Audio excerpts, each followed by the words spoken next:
Welcome, my dear friends, to another haunting night with the Whispering Narrator. For 3 years, I've walked the shadowy paths of the unknown, gathering tales that linger in the corners of our world. Tales of the paranormal, the unexplainable, the forgotten. I've sat in abandoned houses, listened to whispers in the dark, and felt the cold touch of things that should not be.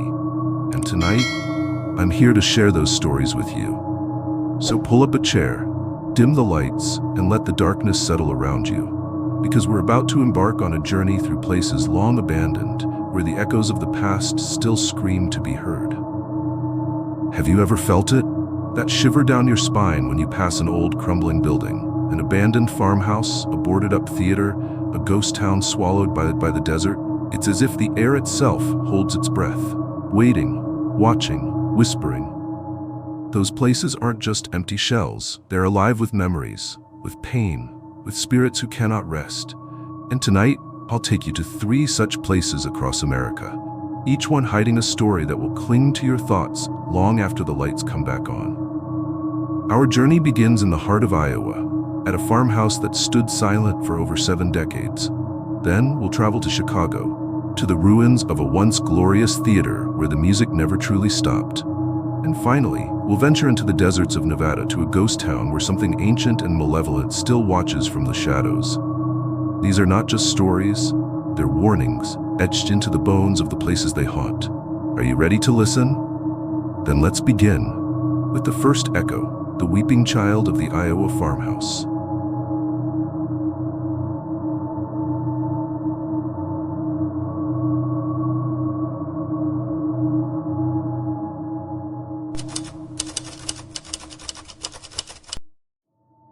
In the rolling fields of Iowa, where the sky stretches endlessly and the wind carries the scent of earth, there stands a farmhouse that time has forgotten. The locals call it the Weeping Child's House, a name that sends shivers through even the bravest souls. It's been abandoned since the late 1940s, its wooden walls rotting, its windows shattered like broken eyes staring into the void. But this house wasn't always a place of sorrow. Once, it was a home to the Thompson family. William, Margaret, and their 5-year-old daughter, Clara. William Thompson was a proud farmer, a man who believed in the land and the life it could provide. Margaret was a gentle woman, always humming lullabies as she worked in the kitchen. And Clara. Oh, Clara was their light. She had golden curls that bounced when she ran through the fields, and a laugh that could melt the hardest hearts. They were a happy family, content in their simple life. Until the drought came in 1948. The rains stopped, the crops withered, and the bank came knocking. William and Margaret fought constantly about money, about the farm, about their future. Their voices grew louder, their words sharper, until the house that once echoed with Clara's laughter now rang with anger. One stormy night in October, the tension broke like a dam. William shouted, Margaret screamed, and little Clara, terrified by the chaos, slipped out of her bed. She ran barefoot into the night, her tiny nightgown flapping in the wind, her sobs swallowed by the howling storm. She headed for the cornfields, the same fields where she'd once played hide and seek with her father. But that night, the fields were a labyrinth of shadows, the dried stalks scratching at her skin like skeletal hands. Clara disappeared into the darkness, and she was never seen again. The Thompsons searched for days, their voices hoarse from calling her name. The neighbors joined in, combing the fields, the woods, the riverbanks. But there was no trace of Clara. Some whispered that she'd been taken by a wolf. Others that she'd fallen into a hidden ditch and drowned in the rain. But the Thompsons couldn't accept those answers.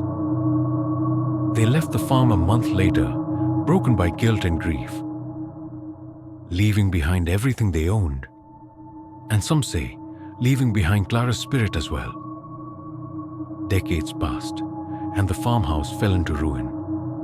The fields grew wild, the roof caved in, and the windows shattered one by one. But the stories never stopped. Locals swore they heard a child's cries on windy nights, drifting from the cornfields. They said if you stood on the porch at midnight, you'd feel a cold hand brush against yours. A tiny hand, searching for comfort. In 2015, a group of urban explorers, 4 friends, named Sarah, Jake, Emily, and Tom, decided to visit the farmhouse. They'd heard the legends and wanted to capture evidence of the paranormal for their YouTube channel. Armed with cameras, flashlights, and a healthy dose of skepticism, they arrived at dusk, the sky painted in shades of orange and purple. The house loomed before them, its silhouette jagged against the horizon, like a decaying tooth in the mouth of the earth. They stepped inside, their footsteps echoing on the creaking floorboards. The air was thick with the smell of mold and decay, and every corner seemed to hold a shadow that moved just out of sight. They explored the kitchen, where a rusted kettle still sat on the stove, and the living room, where a faded photograph of the Thompsons lay on the floor. William and Margaret smiling stiffly, Clara beaming between them. But it was the attic that drew their attention. A narrow staircase led up to it, the steps groaning under their weight. In the attic, they found something chilling. Scratched into the wooden wall in shaky childlike handwriting were the words, "I'm still here." The air grew colder, the shadows darker, and Sarah, always the most sensitive of the group, felt her stomach twist with dread. "Did you guys hear that?" she whispered, her voice trembling. The others shook their heads, but then they heard it too. A soft, childlike sob, echoing through the house like a mournful melody. The sobbing grew louder, more desperate, coming from the fields outside. They ran to the attic window, their flashlights shaking in their hands, and peered into the darkness. There, among the dead cornstalks, stood a faint figure, a little girl in a white nightgown, her head bowed, her shoulders shaking with silent cries. "Clara?" Jake whispered, his voice barely audible. As if she heard him, the figure looked up, her face pale and tear-streaked. But her eyes were empty, black voids that seemed to swallow the light. Sarah screamed, dropping her flashlight, and the group bolted down the stairs, their footsteps pounding like thunder. They didn't stop running until they reached their car, their hearts racing, their breaths coming in ragged gasps. But as they drove away, Sarah felt a cold hand brush against her arm, and in her mind, she heard a tiny voice whisper, "Find me, find me." For weeks after, Sarah couldn't sleep. Every night she dreamed of the cornfields, of Clara's empty eyes staring at her, of that voice begging to be found. She tried to research the Thompsons, hoping to uncover what had happened to Clara. But the records were incomplete, the family long gone. Some say Clara's spirit is still out there, wandering the fields, searching for the parents who left her behind. If you ever find yourself near that Iowa farmhouse, listen closely on a windy night. You might hear her weep, but be careful, because Clara might not be the only thing listening.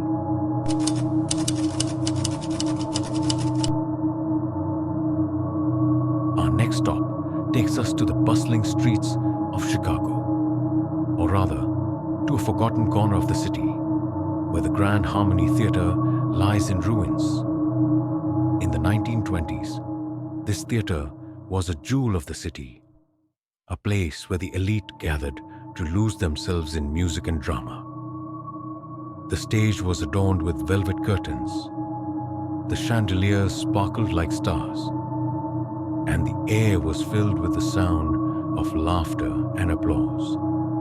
But the heart of the grand harmony was a young pianist named Evelyn Harper, a woman whose music could touch the soul. Evelyn was only 22, with dark hair that fell in waves over her shoulders and eyes that shone with passion.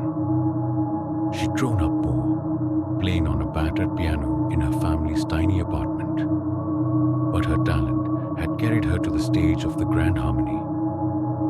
Night after night, she played, her fingers dancing over the keys, weaving melodies that brought audiences to tears. They called her the Angel of the Keys. But angels, as we know, often fall. Evelyn had a secret, a forbidden love with the theater's owner, Charles Montgomery. Charles was a handsome man in his 40s, with a silver tongue and a smile that could charm anyone. But he was married to a woman named Beatrice, a cold and jealous socialite who cared more for appearances than for love. When Beatrice discovered the affair, she was furious. She confronted Evelyn backstage one night after a performance that had left the audience in awe. The two women argued, their voices rising, their words cutting like knives, until Beatrice, in a fit of rage, pushed Evelyn down a steep flight of stairs. Evelyn's body hit the bottom with a sickening thud, her neck snapping on impact. Beatrice fled the scene, leaving the young pianist crumpled on the cold floor, her blood pooling beneath her. The theater covered up the incident, claiming Evelyn had left town. But the truth couldn't be buried so easily.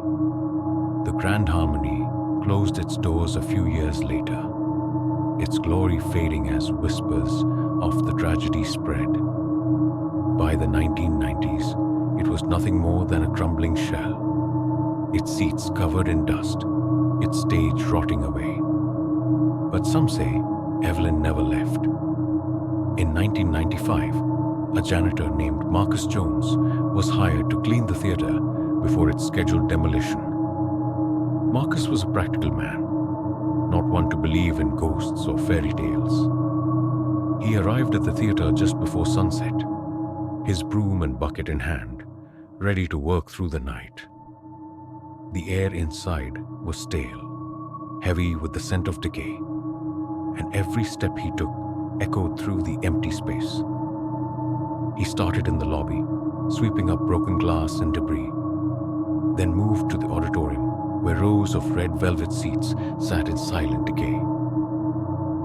As midnight approached, Marcus began to feel uneasy. The shadows seemed to shift when he wasn't looking, and the air grew colder with every passing minute.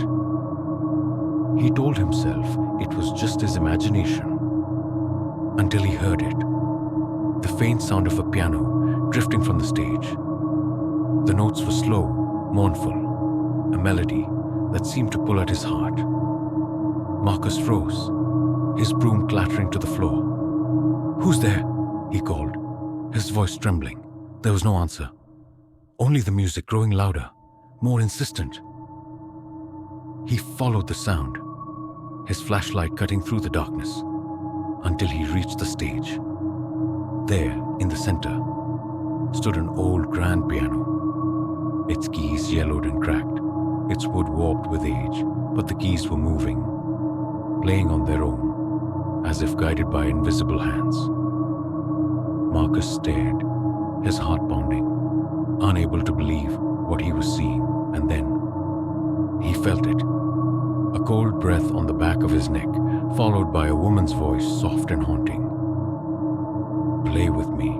Marcus turned, his flashlight shaking in his hand, and there she was. Evelyn Harper, her face pale as moonlight, her eyes hollow and dark.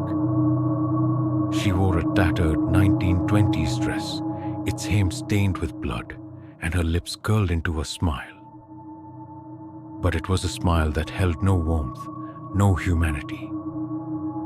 "Play with me," she whispered again, her voice echoing through the theater. Marcus stumbled backward, his foot catching on a loose board, and fell to the stage with a thud. The piano played faster now, the melody twisting into something frantic, almost manic, and Evelyn's laughter filled the air. A high, chilling sound that made his blood run cold. He scrambled to his feet and ran, his flashlight bouncing wildly as he fled the theater. He didn't stop until he reached the street, his chest heaving, his mind racing with what he'd seen. Marcus never went back to the Grand Harmony. The theater was demolished a month later, its walls reduced to rubble. But the music didn't die. On quiet nights in Chicago, some locals swear they hear a piano playing, its notes drifting from the empty lot where the theater once stood. Evelyn Harper, it seems, refuses to let her final performance end, and she's still waiting for someone to play with her. If you ever hear a piano in the dark, don't follow the sound.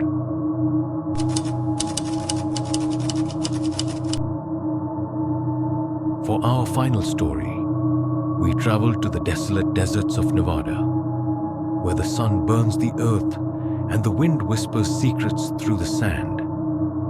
Here lies Silver Hollow, a ghost town that hasn't seen a living soul in over a century. In the 1880s, Silver Hollow was a thriving mining town, its streets bustling with prospectors dreaming of wealth. Silver flowed from the mines like water, and the town grew rich. But that wealth came at a price. The land had once belonged to a native tribe who believed the mountains were sacred, guarded by spirits that would curse anyone who dared to take their treasures. The miners laughed at the warnings until the silver ran dry and the town began to die. By 1890, Silver Hollow was abandoned, its houses left to rot, its mines sealed shut, but one man stayed behind, a miner named Jonah Black. Jonah was a gruff, solitary man with a scar across his cheek and eyes that burned with obsession. He was convinced there was still silver in the mountains, a legendary vein that would make him richer than his wildest dreams. He ignored the warnings, ignored the stories of miners who'd gone mad in those tunnels, hearing voices that weren't there. Jonah dug deeper than anyone had before, his pickaxe striking the rock day after day until one fateful morning, he didn't come back. The townsfolk heard his screams echoing from the mine, a sound so raw, so filled with terror that it froze their blood. They ran to the entrance, shouting his name, but the tunnel was empty. There was no sign of Jonah, only a single word scratched into the rock wall, written in a trembling hand. It ceased. The miners sealed the tunnel that day, vowing never to return. Silver Hollow became a ghost town in every sense of the word. But whatever Jonah had found in that mine didn't leave with the townsfolk. In 2020, a photographer named Daniel Carter came to Silver Hollow. Daniel was a man in his 30s with a passion for capturing the beauty of forgotten places. He'd heard the stories of the town, how it was cursed, how miners had disappeared. But he didn't believe in curses. He arrived at sunset, the sky a fiery orange, the air thick with the heat of the desert. The town was a skeleton of its former self. Wooden houses sagged under the weight of time, their windows gaping like empty eye sockets. A rusted saloon sign creaked in the wind, and the old church bell rang faintly, though there was no one to pull the rope. Daniel set up his camera near the mine entrance, snapping photos of the landscape as the light faded. The mine was a black maw in the mountainside, its wooden supports splintered and broken. A faint breeze whistling through the darkness. He took photo after photo, capturing the eerie beauty of the town, until he reviewed the images on his camera. In the first photo, at the edge of the frame, stood a tall, shadowy figure, its eyes glowing white against the dusk. In the second photo, the figure was closer. In the third, it was right behind him. Daniel's heart stopped. He turned around, his camera shaking in his hands, but there was nothing there. Just the empty desert and the looming mine. He told himself it was a trick of the light, a glitch in the camera. But then he heard it, a deep, gravelly voice coming from the mine, whispering, "You shouldn't have come." The air turned ice cold, the wind howling like a living thing, and Daniel felt a presence, something ancient, something angry, watching him from the shadows. He ran, his boots kicking up sand, his breath coming in ragged gasps. He didn't stop until he reached his car miles away, his hands trembling as he fumbled with the keys. But as he drove back to civilization, he couldn't shake the feeling that he wasn't alone. In every shadow, in every reflection, he saw those glowing white eyes, staring, unblinking, following him. Daniel never returned to Silver Hollow, but he swears the Watcher, the thing Jonah Black awakened in that mine, is still out there, guarding the town from intruders. If you ever visit a ghost town in Nevada, keep your eyes on the shadows, because the Watcher might be keeping its eyes on you. And so, my friends, our journey through these forgotten places comes to an end.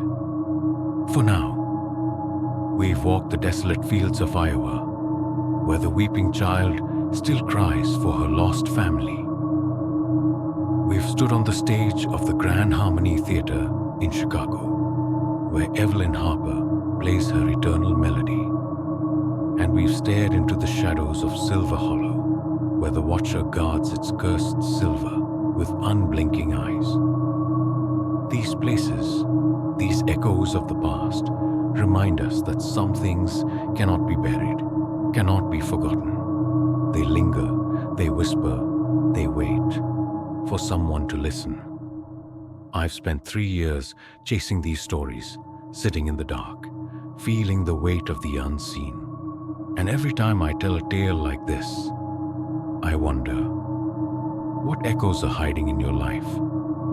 Have you ever felt a chill you couldn't explain? Heard a whisper in the night that wasn't there? Seen a shadow move when it shouldn't have? The world is full of forgotten places, full of spirits who want their stories to be heard. And I'll keep telling those stories as long as you're here to listen. So, I ask you now, my dear friends, what's your story?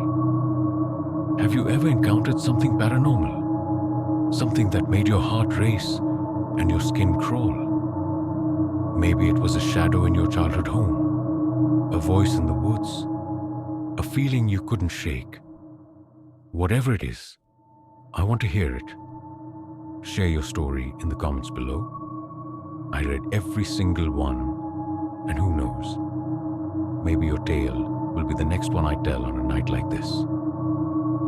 For now though, it's time to say good night. The shadows are growing long, the air is growing cold, and I can feel those echoes stirring in the dark. This is the Whispering Narrator, bidding you a chilling good night. Until we meet again, sleep well, my friends, but keep one eye open. You never know what might be watching from the shadows. And so, my friends, our journey through these forgotten places comes to an end. For now, we've walked the desolate fields of Iowa, where the weeping child still cries for her lost family. We've stood on the stage of the Grand Harmony Theater in Chicago, where Evelyn Harper plays her eternal melody. And we've stared into the shadows of Silver Hollow, where the Watcher guards its cursed silver with unblinking eyes. These places, these echoes of the past, remind us that some things cannot be buried, cannot be forgotten. They linger, they whisper, they wait for someone to listen. I've spent 3 years chasing these stories, sitting in the dark, feeling the weight of the unseen. And every time I tell a tale like this, I wonder, what echoes are hiding in your life? Have you ever felt a chill you couldn't explain? Heard a whisper in the night that wasn't there? Seen a shadow move when it shouldn't have? The world is full of forgotten places, full of spirits who want their stories to be heard. And I'll keep telling those stories as long as you're here to listen. So, I ask you now, my dear friends, what's your story? Have you ever encountered something paranormal? Something that made your heart race and your skin crawl? Maybe it was a shadow in your childhood home, a voice in the woods, a feeling you couldn't shake. Whatever it is, I want to hear it. Share your story in the comments below. I read every single one, and who knows, maybe your tale will be the next one I tell on a night like this. For now though, it's time to say good night. The shadows are growing long, the air is growing cold, and I can feel those echoes stirring in the dark. This is the Whispering Narrator, bidding you a chilling good night. Until we meet again, sleep well, my friends, but keep one eye open. You never know what might be watching from the shadows.